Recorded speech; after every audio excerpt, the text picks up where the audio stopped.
من يهده الله فلا مضل له ومن يضلله فلا هادي له أشهد أن لا إله إلا الله وأشهد أن محمدا عبده ورسوله اللهم صل على محمد وعلى آل محمد كما صليت على إبراهيم وعلى آل إبراهيم وبارك على محمد وعلى آل محمد كما باركت على إبراهيم وعلى آل إبراهيم في العالمين إنك حميد مجيد أما بعد.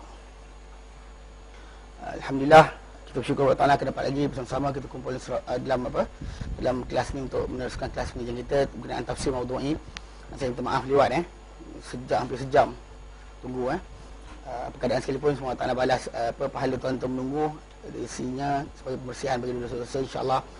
Baik, hari itu kita bincang berkenaan dengan tajuk paksi ataupun genre tajuk utama pembincangan berkenaan dengan suratul Baqarah.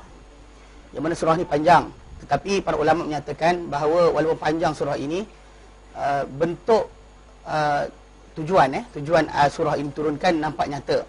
Macam kita terangkan itu kalau kita baca contohnya surah Al-Kafirun. Bila kita baca surah Al-Kafirun, dia sebenarnya penegasan berkenaan dengan tauhid. Maksud dia kita umat Islam ini tidak akan mengikut orang-orang kafir dalam masalah penyembahan mereka. Kalau kita lihat tentang surah Al-Ikhlas yang menerangkan tentang sifat keesaan Allah Subhanahu wa taala. Kalau kita lihat surah contoh macam surah Al-Lahab dia datang untuk menerangkan berkenaan keadaan Abu Lahab dari akhirat nanti. Dia bukan datang untuk lain. Maksud dia itu tajuk kesimpulan dia. Dan itu adalah kisah isteri dia dan sebagainya. Tapi dari segi asasnya matlamat asal surah itu datang, itu dah dipanggil sebagai paksi ataupun perbincangan utama dalam surah tersebut. Walaupun mungkin tengah cerita benda lain, tapi itu matlamat asal dia. Dan kita nyatakan hari itu sebahagian para ulama telah menerangkan bahawa Al-Baqarah ini kalau kita perhatikan kita adalah berkisar sekitar manhaj khilafah Allah di muka bumi, dan siapa yang mengabaikannya dan siapa yang menegakkannya, khilafah Allah Ta'ala. Tapi kena perhatikan balik, saya lupa nak terangkan hal itu. Pasal khalifah atau lafaz khilafah ini zaman ini sering diterangkan, disebut, semua orang sebut kembali khilafah dan sebagainya, atau ikhwan muslimin sebut khilafah dan sebagainya. Dan Nabi sendiri pun sebut berkenaan dengan khilafah ini. Bahkan dalam Nabi kata dalam hadis yang diriwayatkan oleh Imam Abu Daud At-Tirmidzi, lafaz dalam berkenaan Nabi kata takul khilafatu ba'di 30 ama, akan berlaku khilafah selepas daripadaku 30 ama, 30 tahun. Kemudian kerajaan yang beraja, monarki. Kemudian kerajaan kuku besi. Kemudian last sekali yang berkata sebelum kiamat itu akan berlaku khilafah ala nahjun nubuwah. Dia Nabi beritahu tentang apa yang akan berlaku. Dan khilafah ini adalah satu gelaran yang semua orang nak pakai. Orang tarekat pun pakai. Guru yang sibuk sebarkan tarekat ni dia kata dia khalifah Naqsyabandi dan sebagainya. Sebenarnya perkataan khalifah ini dalam Quran Karim macam kita perhatikan, nanti kita akan detail bila sampai pada ayatnya. Cuma sekarang ni pasal pendahuluan ni kita kena sebut sikit pasal disebut dalam tajuk utama konteks dia khilafah ni, nanti orang salah faham. Orang ingatkan bahawa ia adalah satu jawatan. Sebenarnya khilafah ini adalah lafaz yang Allah gunakan dalam dia start kalau Al-Baqarah itu nanti ayat yang ke-30 surah Al-Baqarah itu akan dibincangkan. Allah nyatakan a'udzubillahi minasyaitonirrajim wa idz qala rabbuka lil malaikati inni ja'ilun fil ardi khalifah. Ingatlah ketika Tuhan berkata kepada para malaikat, sungguhnya aku menjadikan di muka bumi ini khalifah. Kataan khalifah dalam bahasa Arab sebenarnya meaning yang utama dia adalah pengganti. Bila seorang tak ada, seorang lagi gantikan, tu khalifah, pengganti pada siapa yang telah pergi langsung, tak buat dah. Macam kalau naib tu maksud dia orang tu wujud lagi. Faham tak? Kalau naib tu maksud dia timbalan tu, maksud dia orang tu ada lagi, dia tak ada, ganti sementara tu panggil ni. Tapi ganti secara total. Maksudnya yang pertama ni putus langsung, tak ada dah kembali semula untuk meneruskan jawatan dia, maka yang datang kedua dipanggil sebagai khalifah. Dan gelaran ini sebenarnya kita pakai kerana hadis Nabi nyatakan macam tu. Bila dia kata takunul khilafatu ba'di 30 ama, ataupun Nabi kata khulafa ar-rasyidun al-rasyidin al-mahdiyyin min ba'di. Dan bila gunakan lafaz berkenaan pengganti sebenarnya. Dan bahkan bila Allah Taala lafazkan kepada kita ni khalifah, maknanya kita ni pengganti pada jin, bukan kita pengganti pada Allah Taala. Kerana Allah SWT tak perlukan pengganti. Untuk mentadbir alam ini, kalau kita tak ada, alam ni masih lagi bergerak seperti ni kena oleh Allah Ta'ala. Macam matahari terbit daripada timur, terbenam di barat, bukan sebab kita. Faham tak? Okey, bukan sebab kita. Pasal sebelum kita Adam turun ke bumi pun, bumi dah siap, dah ada. Jadi secara tak langsung, benda ni bukan satu jawatan. Dan bahkan lebih menguatkan lagi tajuk ni kalau kita kata bukannya pemerintahan juga. Sebab apa? Sebab para anbiya semuanya khalifah. Semua para anbiya adalah khalifah, tapi bukan semua para anbiya ada kerajaan. Faham tak? Bukan semua jadi pemerintah. Kalau kita kata apa Ibrahim alaihissalam, negara mana dia merintah? Tak ada kan? Noh, Hud, semua diorang duduk bawah. Ada pemerintah depan dia, pembesar. Diorang berlawan dengan pembesar yang ada di zaman mereka. Dan dengan para anbiya ini cuma 3 orang, 3 je para nabi yang dikira ada kerajaan, ada pemerintahan. Daud, Sulaiman, Muhammad SAW. Tapi Muhammad SAW sendiri tak pakai nama raja atau apa nama gelaran kita kata pemimpin. Nabi gunakan apa? Abdullahi wa Rasuluhu. Aku ni hamba Allah dan juga utusannya. Stop situ je. So nothing concerning Nabi ni berkaitan dengan tajuk strategi dan sebagainya. Nabi ni adalah utusan Allah Ta'ala dan hambanya. Adapun yang lain, ya kita kata pemerintahan tu berlaku pada macam Daud dan Sulaiman. Mereka memang berdua tu memang menyatakan dia ni raja. Dia ambil jawatan raja. Bahkan macam Talut nama orang sebelumnya dia ambil jawatan sebelum berkenaan. Dia raja, tapi mereka ada nabi. Bani Israel ada nabi, tapi nabi tadi tidak memimpin. Bahkan kaum dia minta supaya diutuskan seorang raja untuk mereka berperang. Maksudnya bukannya nabi berkenaan. Bukan nabi tu kata Allah Ta'ala utus untuk kamu. Nanti surah Baqarah kita baca Allah Ta'ala utus untuk kamu Talut sebagai raja. So raja pemerintah tadi tak semestinya dia khalifah. Tapi setiap orang manusia ni mesti dia khalifah. Mana kita ni, pada keluarga kita adalah khalifah sebenarnya. Maksudnya orang yang melaksanakan arahan Allah Ta'ala pada keluarga dia, pada masyarakat dia, itulah khalifah. Mana seorang isteri, wanita sekalipun dia bukannya orang yang memerintah keluarga, tapi penjaga pada harta suami dia, diamanahkan, maka dia juga adalah khalifah, pengganti untuk meneruskan arahan Allah Subhanahu Wa Ta'ala. Itu maksud asal dia. Jadi bila kita kata hari itu, dikata kat sini, dikata paksi ini bersesuaian dengan tajuk ni kan. Dikata kat situ 2 bahagian kan. Okey. Dikata surat yang ke apa? 29 kan? 29. Dia sampai dekat situ, dekat perenggan yang ketiga di bawah tu kan. 1, 2, 3. 1, 2, 3. Sini je kan? Ke 28? 28. Okey.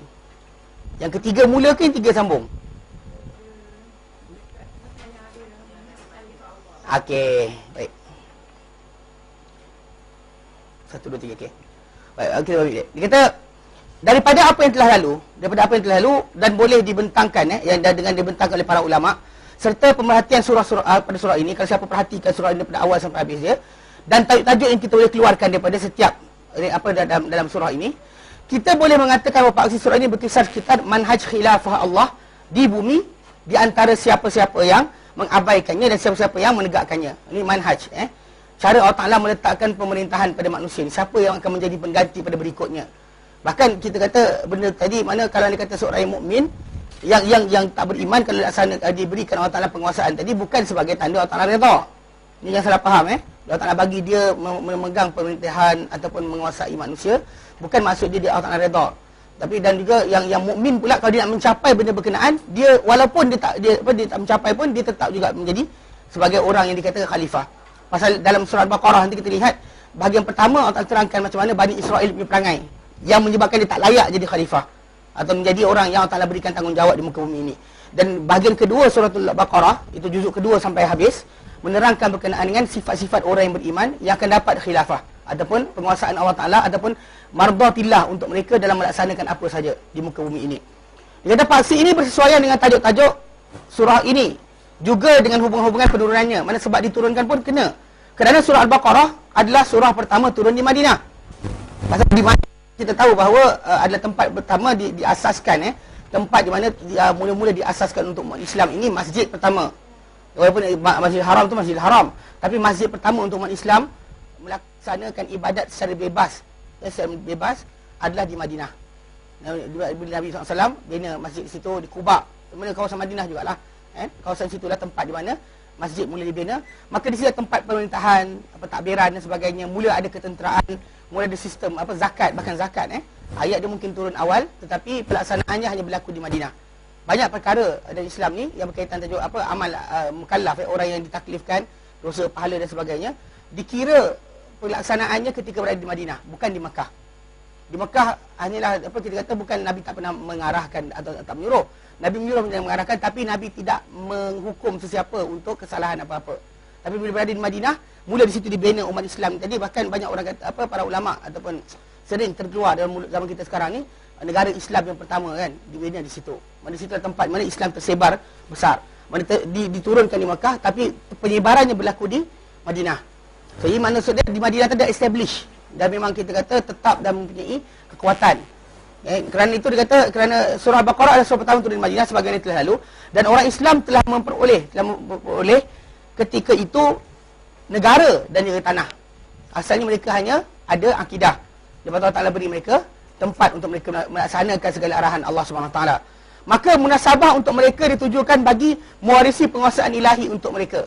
Maksudnya untuk mereka melaksanakan apa yang telah kehendaki untuk dilaksanakan kepada manusia. Mana apa yang patut dilaksanakan, kalau kita kata masalah perkahwinan, masalah apa saja. Bahkan ketika mana dah pindah Madinah lah, timbulnya para sahabat mana yang isteri dia atau anak dia sebagainya tak nak bertukar pada Islam, putus. Ketika di Makkah, waktu tu memang sorok-sorok lagi. Memang yang ini isteri mungkin masuk Islam, bapa suami tak masuk Islam, anak masuk Islam, mak bapak tak masuk Islam dan sebagainya, tak pernah dikacau. Bahkan disuruh mereka sorok iman mereka. Bahkan penzahiran mereka pun kalau dikata tak menyebabkan dikatakan apa, Nabi tak keluarkan arahan supaya berpisahlah mereka. Tapi bila mana pindah di Madinah, putus. Tak ada link Hatta Abu Bakar radhiyallahu anhu, isteri dia yang ibu kepada Asma binti Abi Bakrin mana Aisyah radhiyallahu anha, kakak dia Asma, mak lain, bukan mak yang sama. Bukan mak yang sama. Jadi mak Asma bukan mak Aisyah. Tapi dua-duanya adik-beradik sebapa. Jadi kadang-kadang orang Melayu kita salah faham, dia kata adik-beradik tiri. Tiri bukan macam tu. Tiri tu suami, lelaki tu ada anak sendiri dengan perempuan lain, perempuan tu ada sendiri dengan lelaki lain, dia dua kahwin, maka anak tu lah tiri. Tapi kalau dia kata macam tadi anak Abu Bakar Siddiq radhiyallahu anhu, dua-dua anak Abu Bakar. Ini bukan anak orang lain. Bapa dia sama, mak dia lain. Jadi dalam tajuk ni Asma binti Abi Bakar, mak dia pernah datang ke Madinah. Lepas daripada hijrah, mak dia datang. Jumpa dia, nak minta-minta, nak dan sebagainya, nak hubung silaturahim lah, minta dihubungkan silaturahim dan sebagainya. Ada orang kata mak dia minta bagi hadiah. Ada orang kata mak dia minta daripada dia. Jadi lepas tu dia tak nak layan. Atas alasan mak dia masih lagi musyrikah. Lalu dia jumpa Rasulullah SAW, Rasulullah kata siliha, hubungkanlah silaturahim dengan dia. Kenapa dia minta bagi, tak ada masalah. Mana Nabi tak ada kata macam dia putus terus. Tapi maksud dia, masalah dia dengan Abu Bakar Siddiq radhiyallahu anhu putus. Mana wanita berkenaan dengan Abu Bakar putus. Pasal lepas hijrah, siapa yang tak berhijrah tadi kekal, dan juga tu putus masalah hubungan kekeluargaan. Jadi masalah pelaksanaan apa-apa berkenaan munakahat ke jenayat dan sebagainya hanya berlaku ketika di Madinah. Okay, maksud dia itulah dikata aturan Allah Taala kehendaki untuk dilaksanakan. Kalau dia kata pada waktu tak boleh dilaksanakan, anda masih lagi hamba Allah Taala. Kena faham Bukan maksud dia bila kita tak ada kerajaan, waktu tu kita bukan hamba Allah Taala. Tak. Anda masih lagi hamba Allah Taala, anda masih lagi dikira dosa pahala. Dia tak ada malaikat berhenti, tak ada kerajaan Islam berhenti. Macam Syiah dia ada fahaman bahawa kalau sekiranya tak ada imam, maka sembahyang Jumaat tak wajib. Maka sembahyang Jumaat tak wajib. Dia anggap macam tu. Ada separuh tu sembahyang pun tak wajib. Kerana alasan kata imam tak ada. Pemerintah tak ada. Dan Islam tidak ada itu. Anda duduk di mana sekalipun, hatta kalau seluruh dunia itu kafir, anda seorang je Muslim, anda tetap kena laksanakan apa perintah Allah Ta'ala, apa yang padan dengan anda. Maksud dia solat, puasa, zakat, haji. Lihat benda haram tak boleh, pegang benda haram tak boleh, makan benda haram tak boleh. Itu konsep dia. Tapi kalau anda naik pada peringkat kerajaan, ada pula implement ataupun pelaksanaan hukum-hukum tertentu berkenaan jenayat, berkenaan dengan masalah munakahat, nak sekat orang daripada perkahwinan ini atau tidak dan sebagainya. Apa boleh, apa tak boleh. Orang minum arak tak boleh, kena sekat dan sebagainya. Bila jadi kerajaan, anda berseorangan, anda tetap Muslim. Jangan takut. Yang pening kepala. Jadi kita ada kerajaan tak ada masalah. Pasal anda dikira pada diri anda sendiri, bukan dikira dengan orang lain. Faham? Anda dikira atas diri anda, bukan di atas orang lain. Orang lain buat jahat, bukan anda kena kecuali anda yang mengajar. Faham Secara asasnya, jadi yang dikatakan apa? Mewarisi penguasaan ilahi untuk mereka tu maksud dalam masalah hukum hakam. Bila Allah Ta'ala suruh mereka laksanakan. Pasal Yahudi dia berikan benda yang sama. Pasal dapat komen atau arahan daripada Allah Subhanahu Wa Ta'ala. Mana Tuhan menjadikan alam ni bagi arahan. Ini boleh, ini tak boleh. Ini besar. Pasal benda ni dibuat, maka anda akan dapat cinta kepadanya. Atau dapat cinta dia kepada anda. Cinta Allah Ta'ala dapat bagi kita. Pasal ini satu jalan besar yang diletakkan. Adapun kemunasabahan paksi-paksi dan tajuk-tajuknya akan datang kepada anda perincian. Nanti akan kita terangkan tajuk-tajuk munasabah kenapa mula-mula Bani Israel berkisah. Sebelum Bani Israel berkisah, ada kisah Adam. Asal kisah Adam? Lepas kisah Bani Israel, tiba-tiba kisah kiblat. Kenapa kiblat? Kenapa tajuk tu diatur macam tu? Kita akan baca lagi nanti insya-Allah bila masuk dalam tajuk surah Al-Baqarah ini. Orang yang memerhati kepada dalam surah yang mulia ini akan mendapati, siapa-siapa yang memerhatikan surah ini betul-betul, akan dapati bahawa ucapan dan tajuknya terbahagi pada dua bahagian. Ucapan surah Al-Baqarah dan tajuk dia kembali pada surah kepada dua bahagian. Pada dua bahagian. Baik. Nota kaki siapa rajin baca. Kat nota kaki tu pun ada penjelasan tambahan. Bahagian pertama, ucapan kepada Yahudi atau mengenai Yahudi.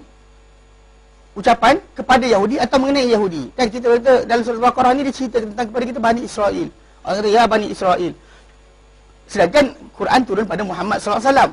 Tapi ayat yang ditujukan adalah bunyi, ya Bani Israel azkuru ni'mati allati an'amtu alaikum. Ya Bani Israel. Wa idh qultum. Ketika kamu berkata, directly. Sedangkan yang bercakap ni, yang dengar percakapan, sebenarnya adalah umat Islam. Di kalangan Muhajirin Ansar. Ketika pindah di Madinah, mana Muhajirin Ansar yang dengar Quran tadi. Tapi ayatnya datang dengan bunyi, ya Bani Israel. Wa idh qultum. Tapi idh qultum tu balik pada mereka, bukan balik pada kita sebenarnya asalnya. Cuma kita ambil pengajaran. Mana apa turun tadi pada bahagian awal Fatihah Al-Baqarah ini tujukan kepada tajuk berkenaan dengan Bani Israel atau tentang Bani Israel atau kepada Bani Israel. Ini bahagian pertama. Manakala bahagian kedua surah ini ia menunjukkan kepada orang Islam, umat Islam ini dengan ucapan mana lepas daripada second half juzuk kedua tu mula bunyi sayaqulu sufaha'u minan nas ma wallahum an qiblatihim allati kanu 'alaiha. Start dari situ saja bila Allah Taala kata kan hadap ke sini, tidak hadap dan sebagainya, wahai semua kuntum, di situ antum kat situ semua tuju kepada apa? Orang Islam. Kalau first half tuju kepada Bani Israel. Okey, dia kata ia menunjukkan kepada orang Islam dengan menunjukkan kepada orang Islam dengan ucapan dan pertanggungan. Mempertanggungkan mereka dengan sejumlah hukum ibadat, muamalat keuangan, kekeluargaan dan juga kenegaraan. Mana kena ibadat, hukum ibadat, ada haji, ada solat, ada puasa, okey. Kemudian ada berkenaan apa? Keuangan, ayat hutang kan kita tahu ayat hutang dan sebagainya, ayat haram riba. Okey, kemudian kekeluargaan, masalah nikah, cerai, iddah perempuan pelama dan sebagainya lepas diceraikan. Kalau orang tu mati suami macam mana keadaan dia, semua dalam tu. Di situ diterangkan. Dan juga bahkan kenegaraan, bab jihad dan sebagainya, semua diletakkan di situ. Jadi dikata kemudian surah ini mengarah dengan penutup yang agung. Dia mengarah dengan penutupnya yang agung yang menerangkan sahutan orang beriman terhadap perintah Tuhan mereka dan pergantungan mereka kepadanya. Mana di akhir surah itu ditunjukkan kepada orang beriman. Apa? Amanar rasulu bima unzil ilaihi min rabbih wal mu'minun. Dekat situ tuju kepada orang beriman berkenaan sifat mereka, perangai mereka, kelakuan mereka. Okey. Dan pergantungan mereka kepadanya supaya dia sempurnakan untuk mereka urusan mereka dalam hal ehwal mereka yang khas dan am. Ya, itu yang lafaz kita nak sebut. Rabbana la tuhammilna ma la taqata lana bihi. Wahai Tuhan kami, yang kau tanggung pada kami apa-apa yang kami tak mampu untuk kami menanggungnya. Itu ujung surah Al-Baqarah. Di situ perakhiran menceritakan lepas Allah terangkan ini patut kamu buat, lepas tu ini pengharapan yang patut kamu ada. Allah terangkan Dia kata khas dan am. Kerana kejelasan ini telah diisyaratkan kepadanya kebiasaan sesiapa yang menulis mengenai tajuk surah yang berkat ni. Dia kata kerana nyata sangat apa yang disebut tadi ni, diisyaratkan kepada siapa-siapa baca surah Al-Baqarah, dia akan tunjukkan di hujung tu ada tajuk ni. Tajuk berkenaan dengan bahawa ada pengharapan, pergantungan kepada Allah Taala di hujung surah ini. Okey.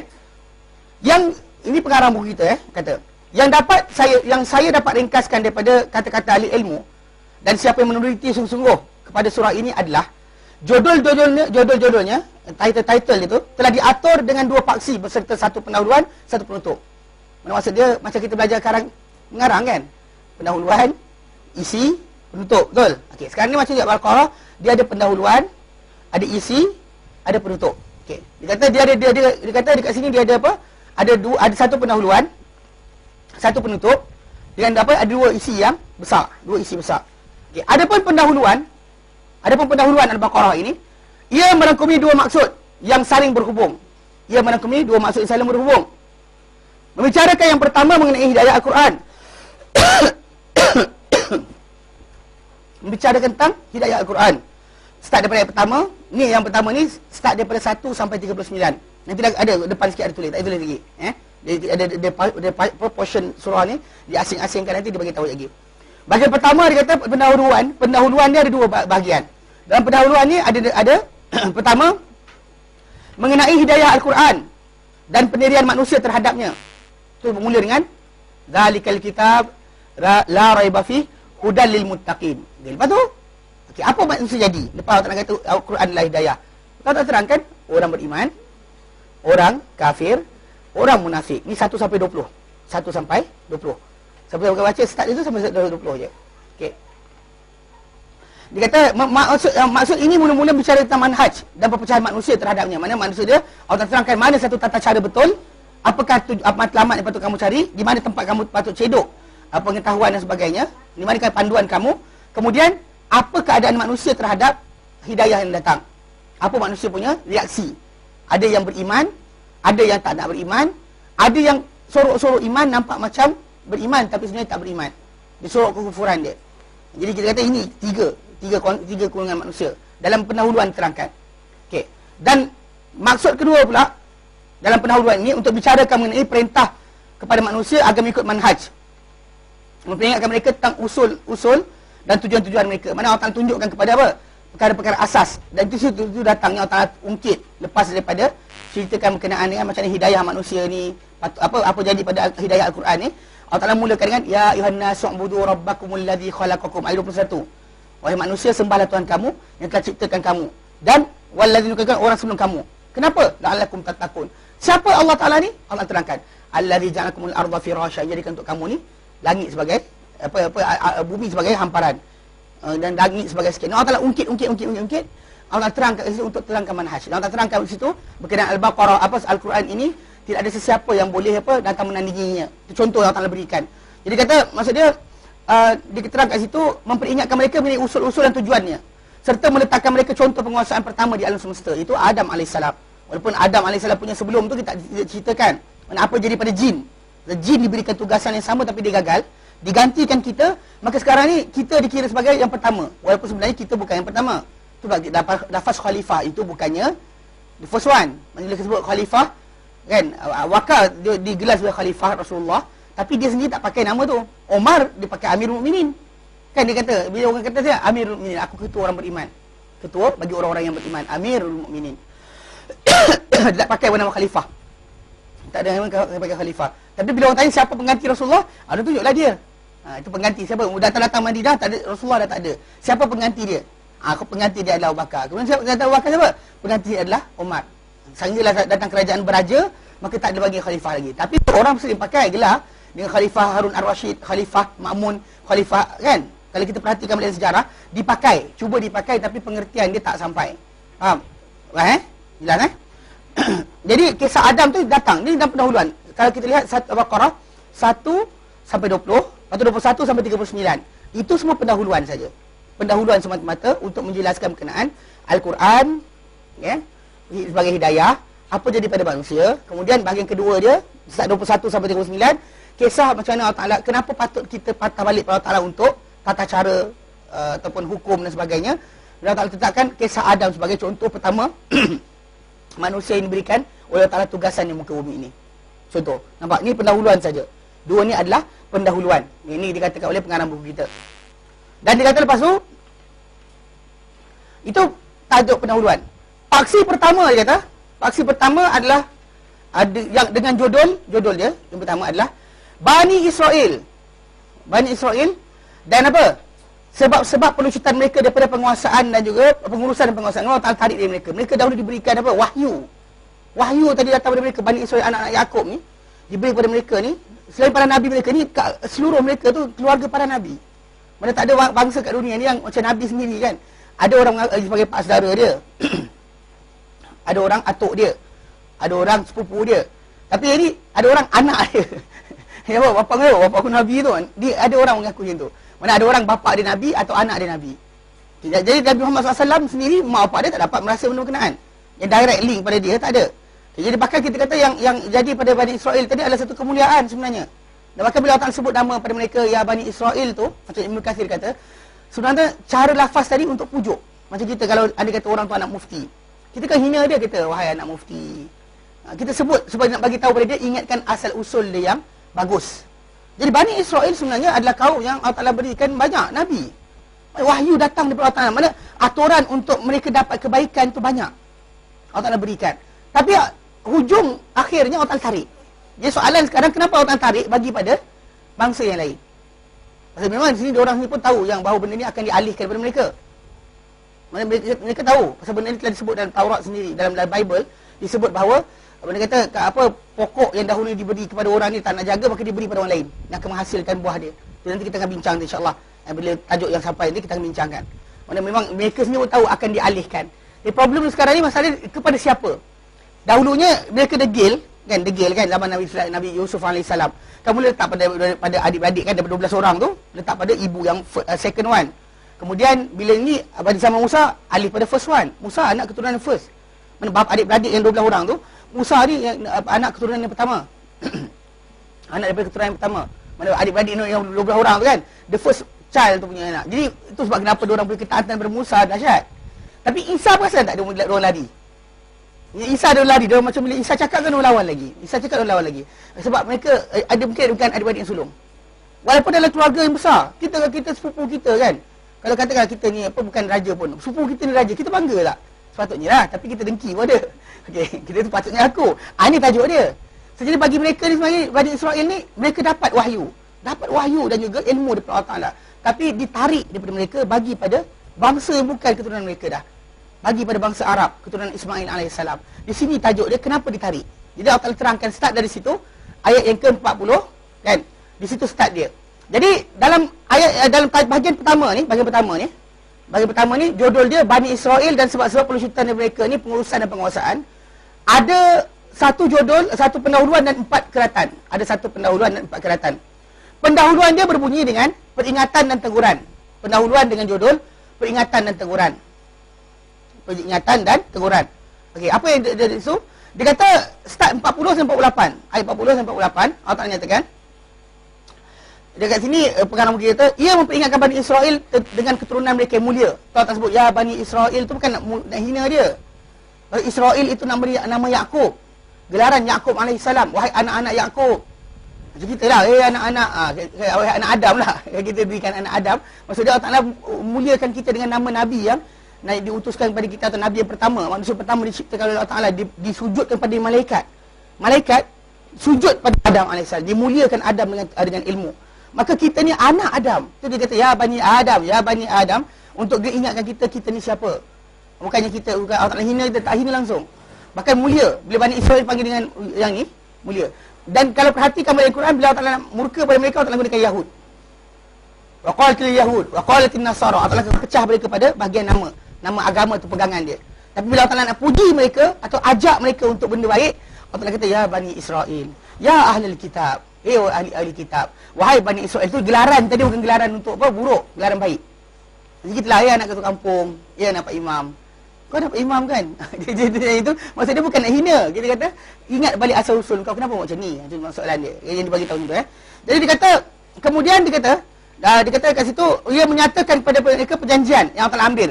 Apa Allah Taala ambil dari mereka? Apa Allah Taala letakkan janji untuk mereka? Ni nanti kita masuk detail Kita akan masuk detail nanti. Janji Allah Taala ambil terhadap mereka, dan ia menegur mereka di atas suruhan mereka terhadap manusia yang kebaikan, lupa diri mereka sendiri. Mana tu orang buat baik tapi lupa diri. Semua ada dalam tu. Dan dia memperingatkan mereka sekali lagi tentang nikmat, kemudian memperingatkan mereka tentang hari kiamat. Semua ini ada peringatan dan teguran. Semua tu tentu peringatan dan teguran. Kalau saya perhatikan 40, 48, dan tu Allah Taala sebut start dengan ayat yang ke-40. Allah kata, ya Bani Israil azkuru ni'mati allati an'amtu 'alaikum wa aufu bi ahdi ufi bi ahdikum wa iyaya farhabun wa aminu bima anzaltu musaddiqan lima ma'akum wa la takunu awwala kafirin bih wa la tashtaru bi ayati thamanan qalila wa iyaya fattaqun wa la talbisul haqqa bil batili wa taktumul haqqa wa antum ta'lamun wa aqimus salata wa atuz zakah. Mana Allah terang kat situ sampai habis Mana sampai ayat ke-40 kita dapat 8 di situ cukup dengan keterangan. Allah minta kepada mereka ingat balik apa yang Allah dah beri kepada mereka. Okey. Keratan pertama. Okey, itu pendahuluan Keratan pertama untuk tajuk yang bahagian pertama ni adalah keadaan Bani Israel bersama Musa. Apa dia buat dengan Musa AS? Apa dia punya reaksi dengan Musa? Macam mana mereka punya perangai dengan Musa AS? Pasal Allah Ta'ala terangkan dengan start apa? Ayat ke-49 Allah kata wa idh najjaynakum min ali fir'auna yasumunakum su'al azab idzabihun abnaakum wa yastahinukum nisaakum wa fi dzalikum bala'un min azab. Depan sikit. Wa idh qala Musa liqaumihi, start situ. Mana Musa, Allah Ta'ala ceritakan macam mana Musa cakap dengan mereka. Ya Musa AS, dia kata keratan pertama ni, dia kata di dalamnya perincian nikmat-nikmat Allah Ta'ala ke atas mereka sewaktu mereka berada di Mesir dan sesudah mereka keluar daripada Mesir. Telah datang nikmat-nikmat berkenaan diperincikan kepada dua bahagian, dirasai dengan penyelamatan. Itulah ayat yang ke 49 tu. Dia mula dengan wa idh najjaynakum min ali fir'aun. Ingatlah ketika kami selamatkan kamu daripada keluarga Firaun. Yasumunakum su'al azab, yang mereka ni rasakan kamu dengan seburuk-buruk azab. Actually itu sebab kenapa zaman dahulu kan pengajian tafsir ni seronok kalau orang kata orang hafal Quran. Sebenarnya lah lebih seronok kalau orang hafal Quran, dia lagi sedap. Bila dia baca tu dia tak ingat dekat mana. Bagi orang yang tak belajar dia akan ustaz dia macam mana? Dan dia akan blur sikit. Tapi kalau belajar dia hafal Quran, kalau dia dah ambil kan contoh ayat 130 kan kisah Adam kan kita nampak lah. Tapi bila masuk Bani Israel dia mula blur. Pasal tak sampai situ biasanya banyak orang hafal sampai ayat kisah Adam lah. Kan dia ustaz dia semangat kan. Kisah Adam. Surat pertama, kedua okey dah. Ketiga tambah lagi. Masuk yang masuk ke 6 alamak kan. Dia start sangkut. Tapi kisah ni kalau orang tu hafal Quran actually memang cantik. Nampak? Kalau tidak tiba-tiba kisah Adam masuk kisah Bani Israel apa cerita kan. Kisah Adam kat syurga kena buang tiba-tiba baik wahai Bani Israel. Di sini tajuk dia. Jadi dia kata apa? Dia kata di dalamnya perincian nikmat-nikmat Allah ke atas mereka sewaktu mereka berada di Mesir dan sudah mereka keluar daripada Mesir. Telah datang yang berkenaan diperincikan kepada dua bahagian. Ada yang dirasai, makan dan sebagainya. Ada yang bukan benda yang orang makan ataupun rasa, tapi apa? Penyelamatan. Dan difahami dengan penerimaan taubat. Difahami juga nikmat Allah Ta'ala kepada mereka adalah dengan terima taubat. Berapa kali mereka buat salah. Contohnya macam Musa AS janji dengan mereka 30 hari. Musa lewat 10 hari saja. Musa datang tu orang dah duduk depan patung anak lembu. Dan Allah Ta'ala terima taubat mereka lepas tu. Ini kena faham Dia tajuk dia. Kenapa bila Allah Ta'ala murka sangat dengan mereka kita pelik kan? Kan orang jahat, banyak orang jahat macam jahat kan? Hitler jahat tapi kenapa tak diberikan benda sama? Ingat saya cerita sini. Dia beza Bani Israel ni yang keturunan yang first generation tadi, yang Allah Ta'ala lanat, Allah Ta'ala biarkan teruk kan. Mereka ni sebenarnya ada masalah. Masalah pertama, mereka nampak nikmat tu depan mata mereka. Bukannya setakat dengan cerita orang. Kita sekarang dengan cerita. Macam apa dapat pada para sahabat zaman dahulu. Air dibanyakkan ke, makanan sedikit jadi banyak ke, kita dengar sahaja. Ini golong the first generation. Ni adalah generation nampak.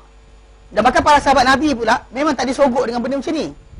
Banyak diberikan pada mereka ni bukti-bukti kemenangan, bukti, dan mereka kena gali lubang, gali parit, kena berletih penat dan sebagainya, kena musafir. Kalau mereka Bani Israel dahulu depan mata mereka benda tu macam tu. Macam Musa AS belah lautan depan mata mereka. Depan mata mereka lintas pula, bukan dengar cerita orang. Dia masuk dalam tu. Kemudian sampai seberang, tengok apa berlaku pada Firaun. Lepas tu dia jalan. Kemudian dalam perjalanan tadi, itu start point pertama tadi. Lepas lintas, Allah tak ceritakan, lepas lintas laut, dia jumpa ada orang tengah sembah berhala. Dia cakap kepada Musa, wahai Musa, buatlah untuk kami Tuhan macam Tuhan Tuhan. Musa AS bayangkan marahnya dia. Kan dah tunjuk mukjizat lepas laut ni, kaki tak kering lagi ni, kaki ni tak kering lagi daripada air lantai laut kalau kita katakan. Mana diorang masih lagi boleh cakap macam tu, bayangkan. Dia kata, wahai Musa, buatlah untuk kami Tuhan macam Tuhan. First. Kemudian Allah Ta'ala ampunkan. Lepas tu kemudian bila Musa tinggalkan mereka, tinggal mereka 30 hari tu, lewat 10 hari tu, mereka dah dapat lihat macam-macam. Turun makanan ke atas mereka, manisan ke atas mereka. Mereka berjalan di padang pasir tu dipayungkan dengan awan. Bukan jalan kosong. Allah kata wa dhallalna 'alaikumul ghamam. Kami payung ke atas kamu awan. Wa nazzalna 'alaikumul manna wassalwa. Kami turun ke atas kamu ni manna wassalwa, manisan dan juga burung. Burung tu tahu rupa macam mana, tapi tahu dia burung, makanan dan juga benda berkenaan. Mana Allah Ta'ala beri makanan yang elok. Burung minta pula supaya apa? Turunkan keluarkan bawang lah, kacang-kacang dal lah. Kan? Nak minta benda tu. Kacang full lah, kan? Kacang kuda lah. Dia minta benda berkenaan. Dan bahkan kalau kita lihat sabarnya Musa, kan, kalau kita lama dah, kan, dah bagi-bagi tiba-tiba buat macam tu, memang kita kata boleh marah, muka Allah Ta'ala dahsyat sangat. Itu sebab kenapa mereka ni bila mereka buat benda berkenaan, memang walaupun dah nyata mereka langgar, Allah Ta'ala ampunkan lagi. Mana time sembah patut lembu, Allah Ta'ala ampunkan. Kemudian bila Allah Ta'ala bawa suruh Musa bawa 70 orang di kalangan orang yang alim di kalangan mereka, yang pandai, yang bijak di kalangan mereka untuk terima arahan, kan? Mereka datang kata kepada Musa apa?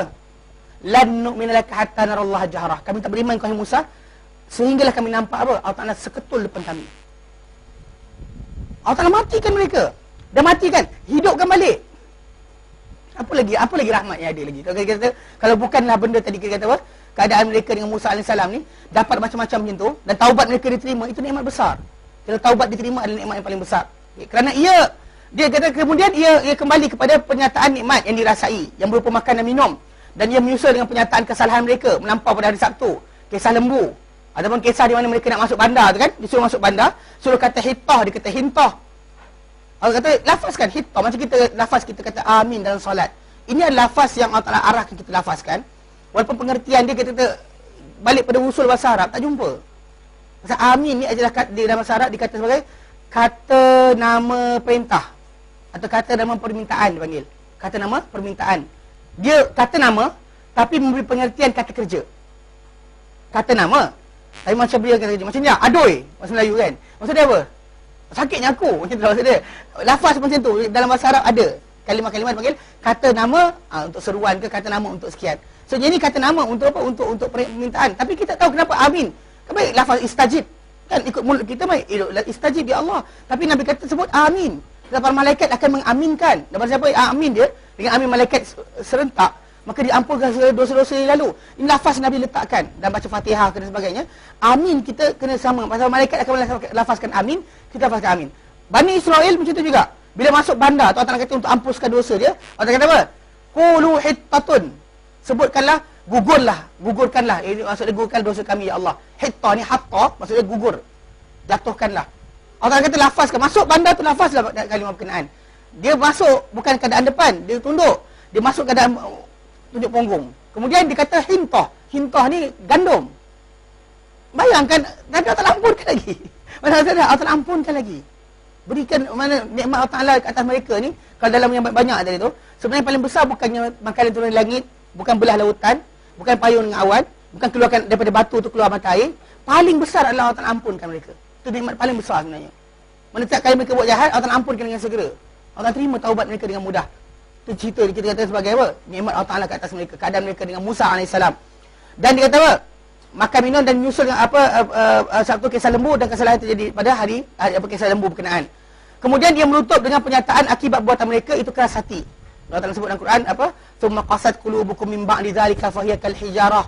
Ayat 79 Kemudian keras hati kamu. Mana kita pakai kisah lembu tu? Allah kata lepas nampak ada orang hidup. Kemudian keras hati kamu. Min ba'di dzalika selepas seperti itu, fa hiya kal hijarah, ia macam batu. Au asyadu qasatan, lebih keras daripada batu. Nampak dah tanda lawan lagi. Allah Ta'ala sebut kat sini, ini perangai mereka dengan apa? Dengan Musa AS. Ini ayat yang 49 sampai 79. Okey. Dan keratan kedua pula membincangkan mengenai apa? Mengenai pendirian Yahudi yang sezaman dengan Nabi Muhammad SAW. Mana apa yang mereka buat dengan Rasulullah SAW. Ini tajuk ayat 75 123. Ni kita kata intermingle Ada sebahagian ayat tentang Musa tapi dia masuk kisah Muhammad SAW. Yang kita kata macam, tapi ustaz tadi 79 dia patah balik apa pasal? Tak ada kaitan. Ada kaitan kat situ. Pasal Allah Ta'ala sebut di akhir ayat lepas ayat semua qasat qulubukum tu Allah Ta'ala kata Allah Ta'ala nyatakan afatatma'una an yu'minu lakum, adakah kamu rasa tamak, rasa ingin sangat an yu'minu lakum untuk mereka beriman pada kamu. Wa qad kana fariqum minhum yasma'una kalam Allah, sedangkan sebahagian mereka dahulu dah dengar dah kalam Allah. Kemudian mereka dah dengar kalam Allah, semua yuharrifunahu min ba'di ma aqalu wa hum ya'lamun. Mereka alihkan maksud ayat berkenaan sedangkan mereka tahu dah itu daripada Allah Ta'ala. Musa AS bercakap dengan Allah direct. Dia mintakan kisah lembu tu kan, direct. Dia kata apa, ud'u lana rabbaka yubayyin lana ma hi. Musa minta pada Tuhan kau, tanya pada Tuhan kau, apakah lembu ni? Mana rupa dia?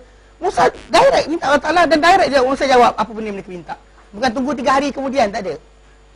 Dia directly cakap. Tapi mereka dia perasan kita perhatikan kisah hujung tu Allah Ta'ala kata, adakah kamu hai orang beriman lepas kisah yang macam ni kamu rasa tamak untuk mereka beriman?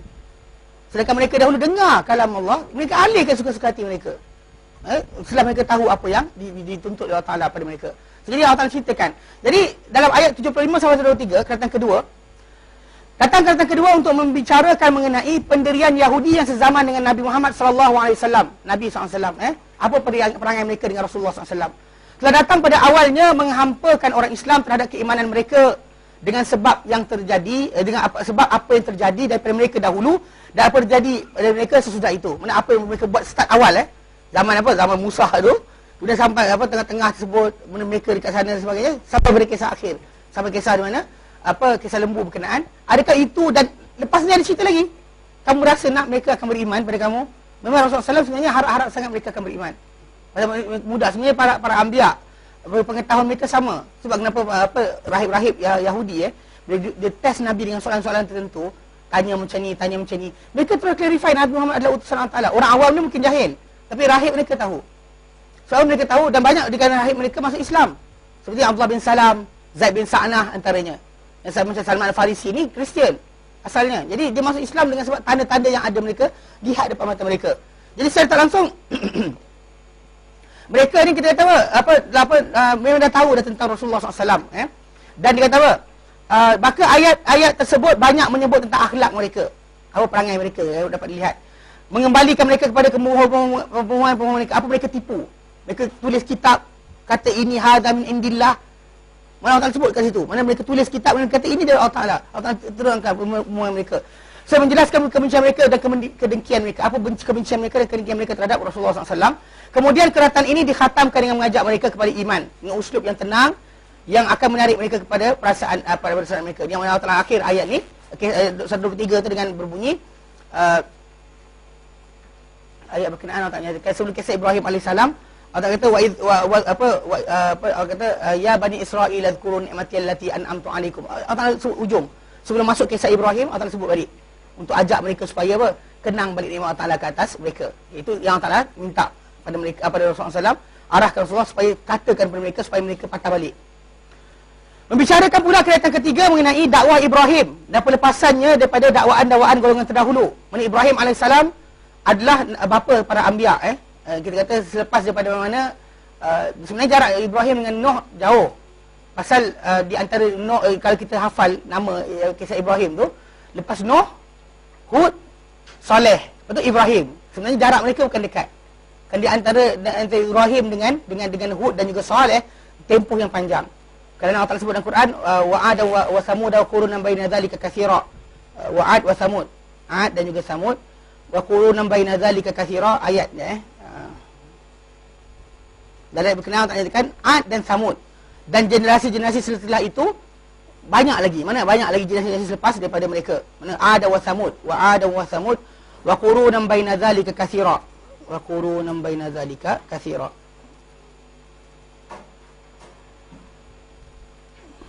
Okey, surah Al-Furqan ayat 38. Ini antara ayat yang menyatakan bahawa jarak di antara apa macam kita faham sekarang ni 6,000 tahun tu tak betul. Yang orang kata kita dengan Adam baru 6,000 tahun, salah. Kenapa? Kerana di antara Ad dengan Samud tu ada generasi-generasi yang banyak. Yang kita tak tahu jumlah dia berapa banyak. Berapa jumlah berkenaan tak tahu. Tapi kisah lepas lama, kisah yang lalu yang tak dicerita pada Rasulullah SAW, tiba-tiba munculnya apa? Ibrahim. Ibrahim tadi sebagai nabi yang kita kata dengan Ibrahim tadi silsilah dia turun pada Rasulullah SAW. Dia adalah nabi yang benar kita kata dia tak kata apa? Inni ja'ilka imamah, kami menjadikan engkau Ibrahim kepada manusia sebagai imam. Memang kita kata siapa-siapa ikut agama selepas Ibrahim datang semua balik pada Ibrahim. Tak ada balik pada yang lain. Either daripada lineage Ishak, itu Yaqub punya keturunan, ataupun lineage daripada apa? Ismail AS. Tak ada yang lain. Kalau siapa kata ada yang lain, masalah. Pasal tak ada nabi lain selain Ibrahim tu, kita kata lineage turun ke situ je. Nabi lain ada tapi tidak jadi mereka sebagai ikutan yang ramai. Tak diikutan ramai. Tapi bahkan yang paling ramai adalah daripada keturunan dia. Memang kita kata macam Khidir dan sebagainya, mungkin jauh daripada keturunan Ibrahim ataupun lain yang lain, tapi still tak ramai, tak diketahui. Dia seorang je. Adapun yang lain dengan jumlah yang ramai, penduduk yang ramai. Dia kata keratan ketiga pula membicarakan mengenai dakwah Ibrahim dan pelepasannya, dilepaskan Ibrahim dari dakwaan golongan terdahulu. Ia membicarakan mengenai kepimpinan Ibrahim, membatalkan hujah mereka yang mengaitkan kepadanya. Mana orang sini bukannya Yahudi Nasrani je yang minta. Musyrik Mekah pun kata ada kaitan Ibrahim. Tapi masalahnya apa mereka buat sembah berhala tu Ibrahim tak pernah ajar. Allah Ta'ala terangkan start daripada ayat yang ke 124 sampai 141, di mana Allah Ta'ala terang kat situ tidak ada kaitan mereka dengan Ibrahim. Allah Ta'ala buang, jauhkan mereka daripada Ibrahim AS. Dia kata apa?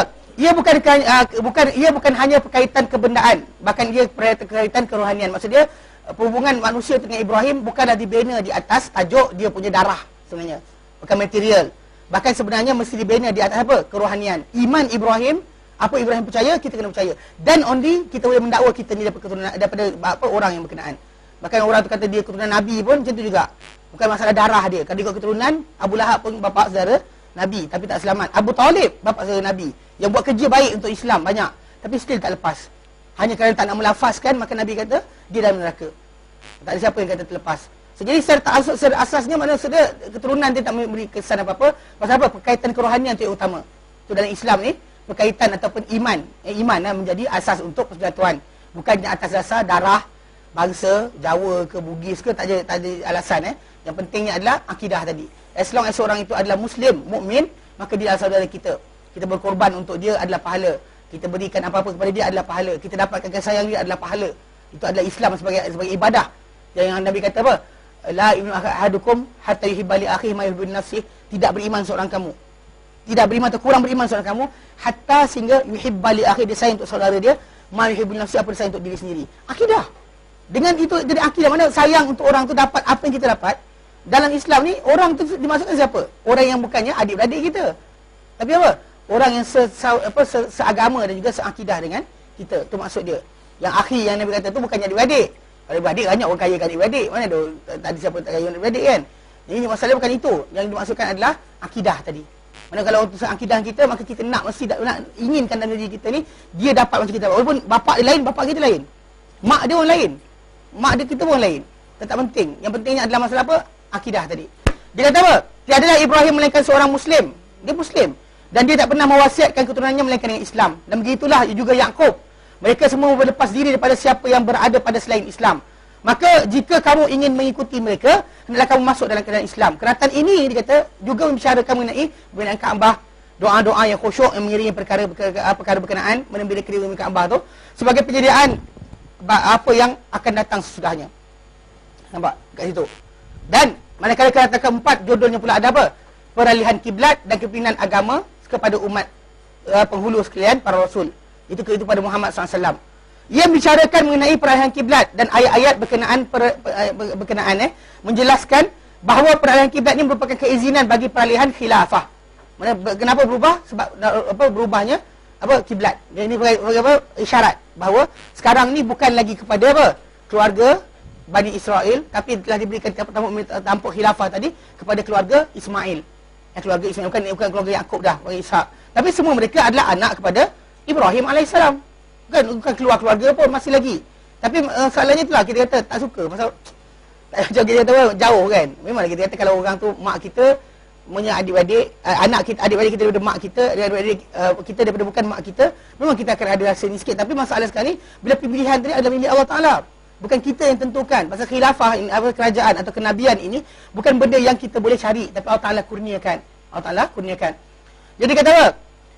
Ayat dia kata dan merupakan keizinan bagi peralihan khilafah kepada orang-orangnya yang layak untuknya. Ayat-ayat berkenaan telah menjawab terhadap kesamaran dia mempunyai syubhah Yahudi serta membatalkan kesemuanya. Bila diorang kata apa hal diorang kejap ngadap sini, kejap ngadap sana, Allah kata qul lillahil masyriq wal maghrib. Hai Muhammad, kata kepada mereka milik Allah Taala timur dan barat. Anything yang diorang jawab, diorang kata bukan, Allah Taala jawab dalam bahagian ini. Memang Allah Ta'ala hak mutlak dia. Kalau dia arahkan kita kepada matahari terbit, kita harap matahari terbit lah. Bukan masalah lain. Masalah Allah Ta'ala arahkan. Macam sekarang ni kita umat Islam, bila kita duduk sujud kan, kita menghadap kiblat. Kebetulan menghadap ke arah matahari terbenam. Adakah kena alih? Rupanya tidak, kena hadap jugalah. Mana boleh tak boleh tak ikut, kena ikut jugalah. Walaupun kita kata ada kesamaran kat situ, tak ada. Pasal benda tu arahan Allah Ta'ala. Bahkan Ibn Katsir kata apa? Kalau sekiranya Allah Ta'ala arahkan kita untuk menghadap ke beberapa kiblat, bukan satu kiblat, 5-6 kiblat dalam masa satu masa. Contoh solat ketika berdiri menghadap timur, rukuk menghadap selatan, bangun tidak menghadap, kena pusing kan? Kita kena pusing. Pasal apa? Ketaatan total kepada Allah SWT. Pasal benda ni bukan pilihan kita. Faham? Jadi dia kata apa? Ayat berkenaan telah menjawab terhadap kesamaran Yahudi serta membatalkan kesemuanya. Ia menguatkan hati orang beriman. Bila orang beriman dengar berkenaan, dia tahulah bahawa dia bukan salah. Dia tak ada kata macam, apa saya tak serupa macam orang? Tak ada. Pasal Allah Ta'ala menentukan segala-galanya. Dan menyiapkan untuk mereka jalan berhadapan. Mana cara mereka untuk berhadapan ke mana. Kemudian dia beralih di akhir keratan ini untuk ucapan kepada orang beriman, mempersiapkan mereka untuk memikul amal yang besar dengan jihad, sabar, jihad dan juga sabar, serta menjelaskan kepada mereka bahawa sekatan bukannya terhadap Masjidil Haram, tapi juga syiar haji. Maksudnya kalau orang buat sekatan sebenarnya bukan hanya Masjidil Haram je, memang semua sekali kepada apa? Kepada syiar haji pun sama juga yang berlaku menjelaskan bukan apa setakatnya. Bukan bahawa kepada mereka bahawa sekatan bukan hanya ialah pasal dia orang kata apa? Pasal orang-orang musyrikin dahulu sekat mereka untuk pergi Masjidil Haram. Tapi sebenarnya bukannya sekatan Masjidil Haram je, tetapi bahkan syiar haji pun mereka juga disekat di situ. Baik, jadi situ kan kita kata timbul tajuk kisah haji dalam tu. Kalau tak terangkan haji macam mana sebagainya, bila miqat dan sebagainya, bila pada mereka patut keluar, kalau mereka kena bayar dam, tak ada nak sembelih sebagainya, buat apa? Puasa 3 hari di tanah Arab, di sana tanah Haram, 7 hari di negeri mereka. Ini semuanya arahan Allah Taala dalam surah Al-Baqarah untuk menerangkan tajuk berkenaan dengan bila sekatan Masjidil Haram tadi berlaku, apakah patut mereka buat. Jadi kita lihat first bahagian surah Al-Baqarah ni sampai juzuk awal juzuk yang kedua mana juzuk pertama sampai awal juzuk kedua tu semua hanya bahagian pertama sahaja. Kita kata kat situlah kita kata yang kita perhatikan bagaimana Allah SWT berikan kepada kita penjelasan yang jelas. Jadi kalau kita tengok kisah ni, nampak tak nyatanya bahawa surah tadi sebenarnya bukannya random. Dia datang dengan tujuan dan matlamat, bukan hanya untuk setakat datang untuk dibaca, tapi bahkan ada tujuan untuk diusik manusia ini pada perasaan mereka. Jangan sampai mereka terlepas baca-baca Quran kosong, tak. Dia tahu kat situ ada kisah yang patut dia ambil pengajaran. Pengajaran pada Bani Israel tadi, jangan buat macam tu. Kan? Itu saja dia, kan? Maknanya kalau kita kata jangan buat macam tu, jangan perangai macam ni, jangan macam ni. Bahkan kita kata nikmat Allah Taala banyak. Kalau Bani Israel dapat macam tu, kita dapat banyak lagi. Kita sekarang ni banyak nikmat Allah Taala beri kepada kita. Cuma kadang-kadang kita ni yang satu tu yang kita sibuk. Contohnya kadang kita orang sibuk harta. Tapi sebenarnya banyak benda lain Allah Taala beri pada dia. Tak ada harta tapi makan kenyang. Kan? Makan sedap. Orang ada harta, Allah Taala tarik, tak boleh makan garam. Semua tawar. Pun ada juga, betul? Maksud dia, everybody is actually achieving nikmat Allah Taala. Cuma apa? Tak reti nak pandang kat mana sebenarnya. Ya Allah Ta'ala tunjukkan balik. Pada Israel tadi, punya besar ni Allah Ta'ala bagi pun dia tolak. Apatah lagi yang lain. Jadi janganlah kita harapkan untuk dapat macam mana mereka dapat. Pasal untuk kita, dah ada untuk kita. Khas bagi kita. Tidak ada untuk mereka. Jelas? Jelas Ada soalan? Pasti kedua nanti kita bincangkan insyaAllah. Yang kedua nanti kita bincangkan. Ada? Ya, saya.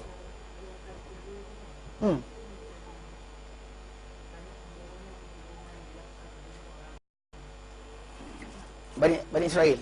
Okey. Contoh dia.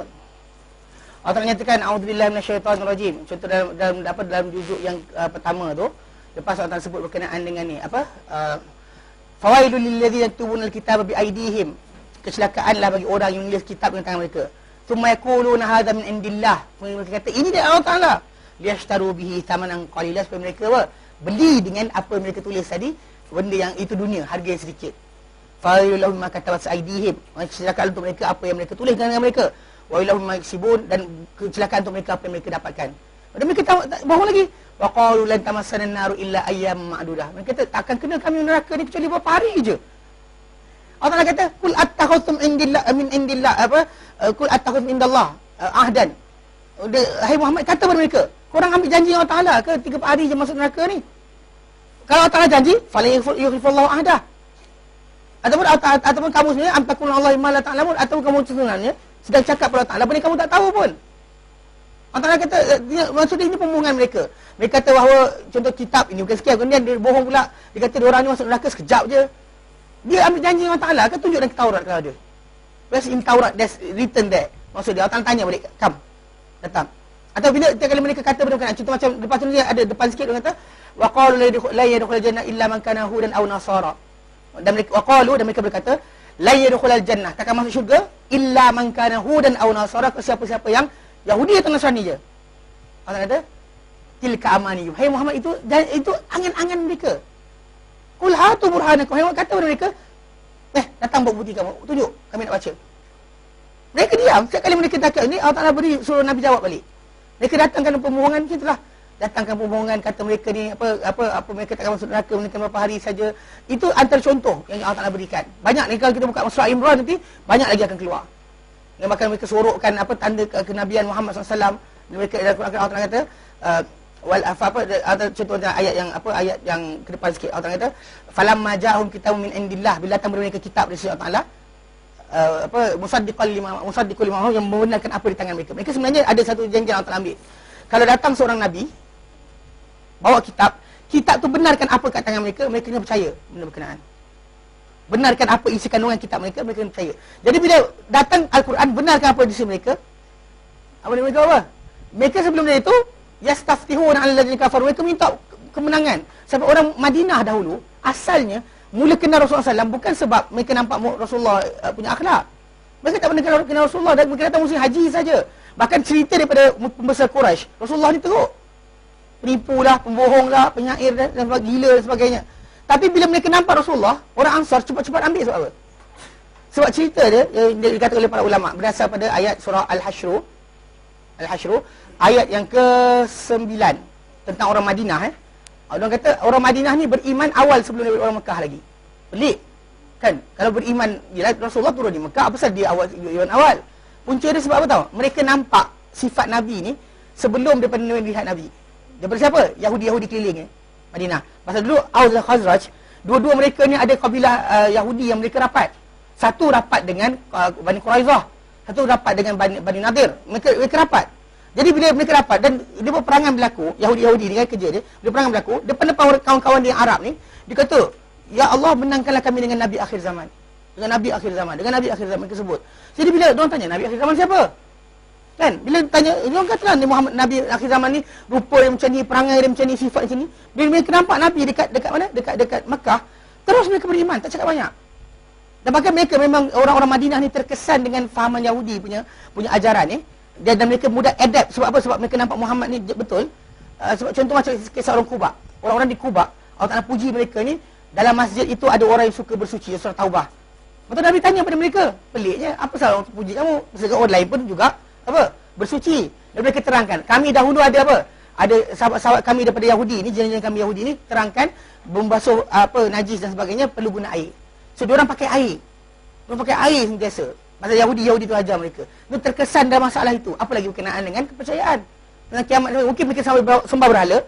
Pasal Yahudi tadi tak boleh tarik orang masuk agama dia. Pasal Yahudi ni agama keturunan.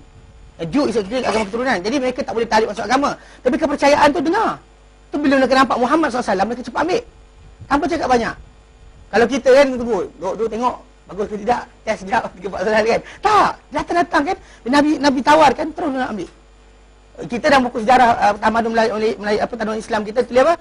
Aus dan Khazraj perlu pada pemimpin untuk menyatukan mereka. Jawapan yang salah. Mereka nampak pasal mereka datang haji tiap tahun. Tapi bila Rasulullah SAW tawarkan diri untuk diambil tu, mereka jumpa Nabi, mereka cepat ambil. Dan bahkan dalam riwayat yang datang mereka kata apa? Nampak Rasulullah je dia kata apa?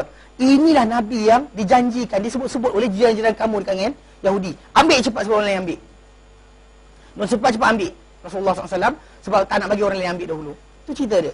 Sebab dia dari kepercayaan dan sebagainya, orang tipu sebenarnya. Orang Yahudi ni bila atau para sahabat macam Mu'adz bin Jabal dan sebagainya pergi jumpa lepas daripada kisah dia masuk Islam ni, jumpa balik jiran Yahudi dia, engkau dulu sebut kami sekian, betul tak? Dia kata betul. Sekarang dah datang dah apa yang kau sebut tadi. Dia kata apa? Itu bukan dia. Direct lepas bukan dia. Jadi apa lagi alasan kan? Kita kata secara tak langsung pembohongan mereka banyak sebenarnya. Bahkan para sahabat di kalangan yang asal Bani Israel masuk Islam adalah bukti bahawa kan Nabi SAW ni adalah Arab di sisi mata orang-orang Yahudi ni atau Bani Israel ni low class. Pasal bagi mereka diorang ni Sarah keturunan Ibrahim AS. Adapun isteri dia Hajar asalnya hamba kepada Sarah, diambil daripada Mesir. Kemudian Ibrahim kahwin, dapat anak. So anak ni anak born woman dia kata, bukannya perempuan kelas pertama. Tiba-tiba keluar, ni sekarang ni yang masuk ni rahib, pendeta, bukannya orang-orang biasa. Dia nampak kepada Muhammad SAW, dia terus dia terus menyerah. Menunjukkan apa? Orang awam tadi tak layak untuk lawan. Pasal diorang ni adalah orang patut. Jadi secara langsung pembohongan mereka cukup banyak. Cuma kita Allah Ta'ala zahirkan 3-4 tempat. Kita kata kalau kita tengok surah yang lain pun akan timbul lagi yang lain. Cuma pasal surah Baqarah ini, di awal ni Allah Ta'ala, bahagian pertama ni Allah Ta'ala terang pada kita kenapa dia orang tak layak dah. Jadi kamu jangan jadi macam mereka. Apa mereka buat, kamu jangan buat. Supaya kamu dapat apa? Layak untuk mendapat apa?